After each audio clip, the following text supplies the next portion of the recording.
ఎమ్మెల్యేలకి చంద్రబాబు గారు ఒక సీరియస్ వార్నింగ్ ఇచ్చారట.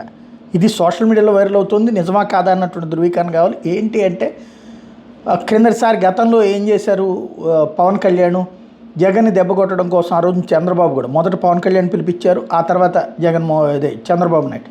వాస్తవంగా చెప్పాలంటే వీళ్ళిద్దరికంటే ముందు పిలుపు నేను ఇచ్చాను. ఏమని జగనన్న రోడ్లను పెట్టిన గుంటల రోడ్లు అప్పుడన్నా బుడుస్తారేమో అన్నటువంటి.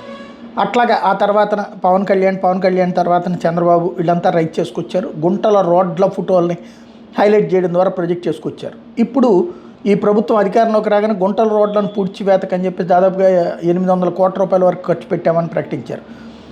దానికి దాంతోపాటు ఉపాధి హామీ నిధులు అట్లాగే ఎన్డీఆర్ఎఫ్ నిధులు వీటన్నిటి కూడా ప్రకటించారు. కానీ ఇవన్నీ కూడా పెట్టుకున్నటువంటి వాళ్ళు రేపు సంక్రాంతి రోజున ఇళ్లకొచ్చినటువంటి వాళ్ళు బాగున్న రోడ్ల ఫోటోలు కనబడాలి. అక్కడ గుంటల రోడ్లు ఉన్నాయంటే మీదే బాధ్యత. అలాంటి ఎమ్మెల్యేల మీద సీరియస్గా చూస్తానని చెప్పేసి చంద్రబాబు గారు వార్నింగ్ ఇచ్చారని తెలుగుదేశం సోషల్ మీడియా ప్రొజెక్ట్ చేస్తుంది.